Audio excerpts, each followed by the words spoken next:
On this episode of Team Building Saves the World. The most common thing I saw from companies who made the shift to remote work during COVID was they had good fundamental cultures.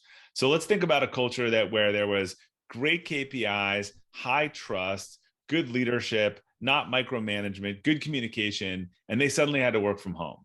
Let's think about another company where there's a toxic culture, tons of micromanagement, no trust, unclear KPIs, and they suddenly had to work from home. Whose leaders do you think are going to be dealing with that better? So sure. I actually think it comes back to what's the type of company you want to build? What do you value? What do you reward? Some cultures may not work well in that environment. For example, we're pretty honest. If you are someone you are a consensus builder person, you are probably not right for our culture. We are in a fast-paced client service environment where people are working independently a lot of the times. It requires a willingness and an interest in making decisions, right or wrong, with limited information. That's the business that we're in.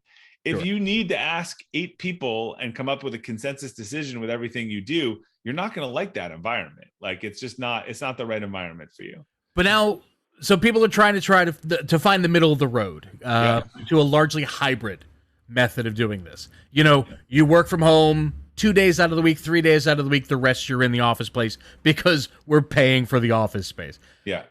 What kind of recommendations could you make for either the employee or employer in that way to try to make hybridization a reality moving forward? I have very strong recommendations for hybrid, and I talked about this in my book. I think that a lot of companies are I think hybrid is the most dangerous, but will be the most common. And I say that because a lot of people are choosing hybrid as the absence of a real decision, which I think just is going to cause more confusion for everyone rather than as a strategy.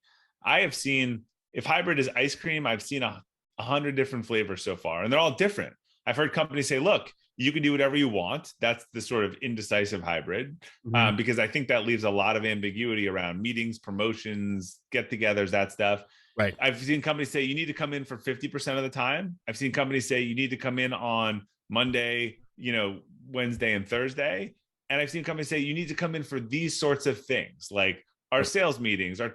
These are all different approaches that need to be supported and that will appeal differently to different people. So if I've moved to Vermont, from a New York company, some of those may not work for me and some of those may work for me. McKinsey recently said, I think that 40% of companies haven't really declared their return to work strategy, and 30% are so vague that employees don't know what it means. So this is 70%, and it's causing a lot of stress and anxiety. I think it is much better to say, here's our hybrid, and if you don't like it, go somewhere else, and we'll get the people that want it. Because like everything else in life, if you try to be everything to everyone, I think you will lose more than if you be something to someone. Hello, team. Thanks for watching all the way to the end of that video. If you'd like to hear more from that podcast, you can follow the link down in the doobly-doo below. Of course, follow us on all of our social media at Team Bond Podcast, and be sure to leave us a comment that I can read aloud on future episodes.